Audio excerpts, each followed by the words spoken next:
pari nel recupero della sesta giornata del Girone C Under 17 Elite al DB Sceglia tra Novator 3 Teste e Giardinetti. È 1-1 il punteggio finale con vantaggio ospite di Cup che è pari dei rossoblù con Marini, entrambi su calcio di rigore. Un punto che lascia i padroni di casa al quarto posto con compagine di Mariotti al terzo, con ancora un match da recuperare. Pronti via, la Novator 3 Teste è pericolosa, dopo 2 minuti Marini va via sulla destra e viene steso con il direttore di gara che lascia proseguire. Ancora Marini protagonista al quarto d'ora, dopo una lunga azione offensiva il numero 10 di casa prova il sinistro, sfera che termina larga. Giardinetti che interpreta meglio le due fasi di gioco e prende in mano la gara al 23esimo su punizione, primo brivido, con Salvati che salva di pugno. Mentre al 27esimo punizione battuta veloce per Leacche che viene atterrato, penalty con Kepke che dal dischetto non sbaglia, 1-0 per il Giardinetti.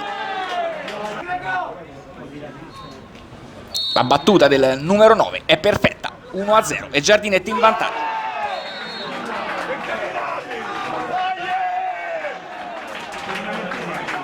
La reazione dei padroni di casa arriva alla mezz'ora, prima conclusione da fuori su cui Sdoga è pronto. Poi poco più tardi è Scravaglieri a tentare la conclusione. Mentre al 31esimo tiro a giro dal vertice destro di Marini, Sdoga vola e fa una gran parata, palla in calcio d'angolo. L'inizio di ripresa vede i padroni di casa partire diversamente, Marini subito a rimorchio dopo un minuto con deviazione in corner. Dall'angolo altra conclusione di nuovo deviata in calcio d'angolo. Al nono azione di infilata con Capogna al tiro, Sdoga blocca. Altra occasione per i padroni di casa che arriva al quarto d'ora con ancora il numero 1 ospite protagonista e autore di una gran partita.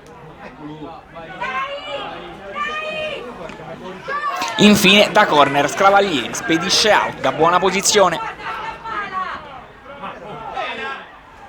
Al 30esimo angolo per la Novator 3 Teste, sulla battuta di Marini interviene Mammone per il direttore di gara con il braccio ed assegna il penalty.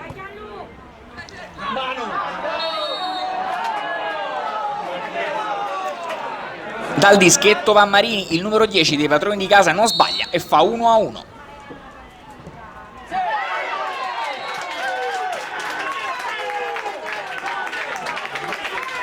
Il finale è per il Giardinetti, contropiede al 41esimo sul quale Salvati mette una pezza, poi Petrocelli da buona posizione spara alto sopra la traversa.